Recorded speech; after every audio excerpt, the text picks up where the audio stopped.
जय हिंद। आज हम क्लास 9 का एक बहुत ही इंपॉर्टेंट चैप्टर जिसका नाम है चैप्टर 3 है और उसका एक बड़ा ही इंपॉर्टेंट टॉपिक जिसका नाम है मोल कॉन्सेप्ट। आपको हर क्लास में मिलेगा 11 12, ये बेस है केमिस्ट्री का, तो उसकी हम डिस्कस करने वाले हैं। काफी बच्चों की मांग था तो उस पर हम वीडियो बनाए।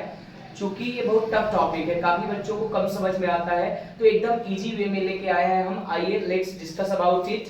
ठीक है, तो आज का टॉपिक है मोल कॉन्सेप्ट। सबसे पहले आप देखेंगे मोल होता क्या है। देखो मोल होता क्या है, 1 mole of substance is equal to the 6.022 into 10 के power 23 unit also called Avogadro number. एक मोल क्या होता है किसी पदार्थ का, अगर किसी पदार्थ उसके 6.022 गुणित 10 के पावर 23 कर मौजूद हो, उसी को एक मोल कहते हैं। एक मोल की खोज क्यों हुई, मोल की आखिरकार खोज क्यों हुई, जैसे कि समझो आप, जैसे आप बनाना लेने गए, 1 दर्जन केला मांगे तो आपको 12 बनाना दे दिया। अगर एक पेयर आपने जूता मांगा, शूज मांगा तो आपको 2 जूते मिले। ठीक है, आपको नहीं मिले, मतलब आपने खरीदा तो आपको 2 जूते खरीदने पर मिला और बाकी किसी तरीके से नहीं मिला। आप गलत नहीं समझिएगा। तो लेकिन अगर तुम 1 मोल केला मांगोगे तो वो कितना देगा, तो 1 मोल का खोज इसलिए हुआ जिससे हम एटम्स और मॉलिक्यूल्स को गिन सके। अगर तुम 1 मोल केला मांग लोगे तो देगा 6.022 into 10 के पावर 23। 10 के पावर 23 मतलब बहुत ज्यादा होता है, उसका पूरा ठेला वाला भी खत्म हो जाएगा, लेकिन उतना हो नहीं पाएगा केला। तो इसलिए मोल का खोज हुआ एटम और मॉलिक्यूल्स को नापा जा सके। तो 1 मोल इक्वल टू क्या होता है, 6.022 into 10 के पावर 23। समझ रहे हो। अब इसको आवागाद्रो नंबर भी कहते हैं, जिसे एन से डिनोट करते हैं। अब इसे आवागाद्रो नंबर क्यों कहते हैं, क्योंकि इसका डिस्कवर आवागाद्रो ने ही किया था, तो अपने नाम पे रख दिया। अब तुम लोग भी कुछ खोज करना, ठीक है, तुम लोग भी कुछ खोजना अपने नाम पे रख देना। ठीक है, जैसे मखानचू नंबर रख दीजिएगा, ठीक है, कुछ खोज करिएगा, ठीक है, निरहू नंबर रख दीजिएगा। आप जैसे कुछ भी खोज करिएगा आप अपने नाम पे उसे रख सकते हैं, कोई दिक्कत नहीं है। तो समझिएगा जरा, जैसे एग्जांपल हम आपको बताते हैं, जैसे क्या है 1 मोल ऑफ एटम। ठीक है, जैसे एग्जांपल देखो, 1 मोल ऑफ सोडियम एटम, तो आप क्या लिख सकते हो, 6.022 into 10 के पावर 23 एटम। क्यों, क्योंकि 1 मोल बराबर होता है 6.022 गुणित 10 के पावर 23 एटम। ये था मोल कॉन्सेप्ट। अब जरा आप समझिएगा ना, और इसी 1 मोल को हम क्या कहते हैं, आवागाद्रो नंबर। क्यों, क्योंकि खोज किसने किया था, आवागाद्रो ने, इसलिए इसको एन से डिनोट करते हैं। जरा समझिएगा आगे, एक बड़ा इंपॉर्टेंट टॉपिक इसमें होता है मोलर मास। क्या होता है, मोलर मास। क्या है मोलर मास, समझिएगा, mass of 1 mole of an elements, किसी एलिमेंट्स या कंपाउंड के, समझिएगा, 1 मोल का मास, क्या, किसी भी एलिमेंट्स या कंपाउंड के 1 मोल का मास, उसका क्या कहलाता है, मोलर मास। कैसे कहलाता है मैं बता रहा हूं, जैसे समझिएगा, जैसे कि किसी भी आपको मोलर मास निकालना है, किसी मान लो हाइड्रोजन का निकालना है, किसका, हाइड्रोजन का निकालना है आपको मोलर मास, किसका। अब इसका एटॉमिक मास आप जानते हैं 1 होता है, तो 1 इंटू 1 मोल का मल्टीप्लाई आप कर दीजिए, 6.022 इंटू 10 के पावर 23 मल्टीप्लाई कर दीजिए, मोलर मास निकल आएगा।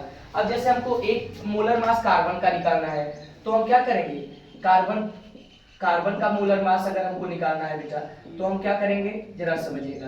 कार्बन का एटॉमिक मास कितना होता है, 12, तो 12 में बस 1 मोल का मल्टीप्लाई कर देंगे, यानी 6.022 इंटू 10 के पावर 23, ये मोलर मास निकल आएगा। अब देखो, ये मल्टीप्लाई करने में तो आपको थोड़ा सा कॉम्प्लिकेटेड पड़ेगा, थोड़ा सा टफ पड़ेगा, ठीक है, क्यों, क्योंकि इतना बड़ा मल्टीप्लाई कैसे करोगे। तो मोलर मास निकालने का हम बेहद सरल, बेहद इजी तरीका आपको बताते हैं। वो तरीका ये है कि जरा समझिएगा, ये जितने भी यूनिट दिया है, मोलर मास डायरेक्ट इसको ग्राम में बदल देता है। तो 1 यूनिट को 1 ग्राम लिख सकते हैं, 12 यूनिट को आप 12 ग्राम लिख सकते हैं, ठीक है, आप 18 यूनिट को आप 18 ग्राम लिख सकते हो, 14 यूनिट को आप 14 ग्राम लिख सकते हो। यानी यूनिट को अगर ग्राम में आप कन्वर्ट कर देंगे तो वही उसका क्या हो जाता है, मोलर मास, वही उसका क्या हो जाता है, मोलर मास।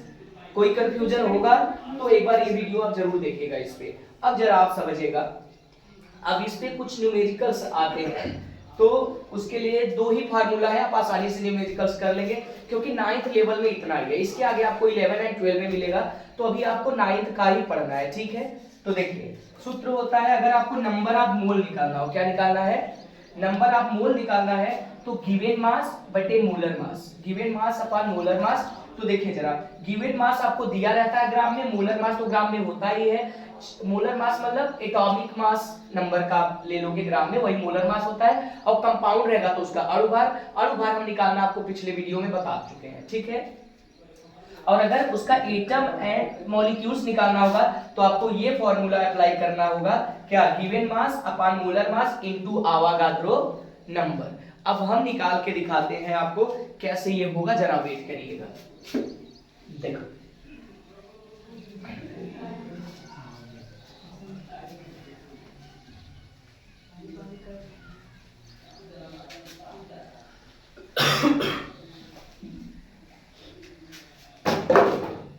सब लोग जरा ध्यान से देखिएगा, बड़ा इंपॉर्टेंट टॉपिक है।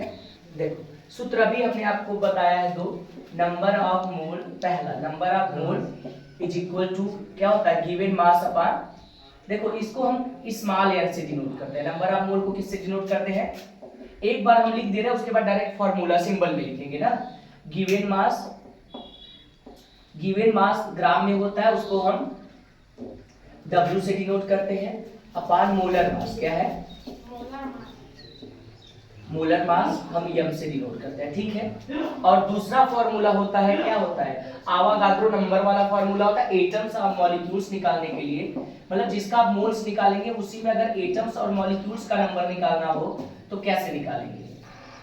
देखिए क्या होता है बेटा, गिवन मास, यानी कि गिवन मास मैं शॉर्ट में लिख रहा हूँ, W molar mass m into Avogadro number क्या होता है Na। अब जरा आप इस पे एक न्यूमेरिकल देखिएगा, आपका सारा डाउट क्लियर हो जाएगा, ठीक है। इस पे एक न्यूमेरिकल देखिएगा, आपका सारा डाउट क्लियर हो जाएगा, जरा समझिएगा। जैसे H2 180 सुनिए 180 ग्राम ऑफ वाटर, क्या है, वाटर का फॉर्मूला H2O होता है ना। अब क्या दे, अब 180 ग्राम ऑफ वाटर है, इसमें क्या निकालिए, नंबर ऑफ मोल्स, क्या निकालना है, नंबर ऑफ मोल्स निकालना है आपको। और क्या दे, इसके number of atom and molecules, atom and molecules. देखिए आप कैसे करेंगे जरा समझिएगा। पहला तो आप लिख लीजिए, दिया क्या है, गिवन मास दिया है, यानी W दिया है, कितना दिया है बेटा, 180 ग्राम दे दिया है। अब मोलर मास आप निकालेंगे किसका, कंपाउंड क्या है, H2O, H2O का हमने आपको अणुभार निकालना बताया है, तो होता है 18 ग्राम, क्या होता है 18 यूनिट, लेकिन मोलर मास में हम ग्राम में बदलते हैं। कैसे होता है आप जरा देख लो, हाइड्रोजन का एटॉमिक मास 1 होता है, दो मॉलिक्यूल है तो 2 × 1 प्लस 16 का एटॉमिक, ऑक्सीजन का 16 होता है, तो ये इस प्रकार से 18 यूनिट आ जाता है, तो 18 ग्राम हम लिख सकते हैं। तो आपको मोलर मास मिल गया 18 ग्राम। तो आप फॉर्मूला जानते हैं, नंबर ऑफ मोल्स के लिए क्या जानते हैं, N equal to W by M।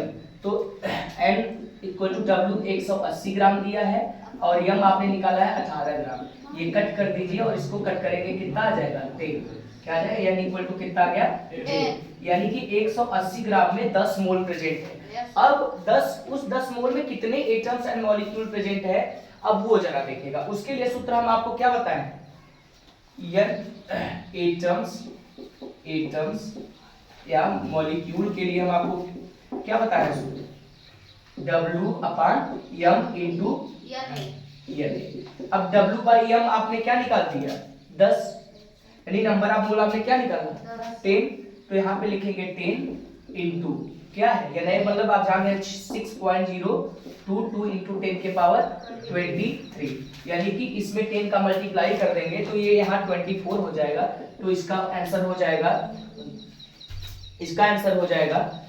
6.022 into 10 के पावर 24, यानी कि 10 मोल में आपके इतने एटम्स एंड मॉलिक्यूल वाटर में होंगे। Thank you.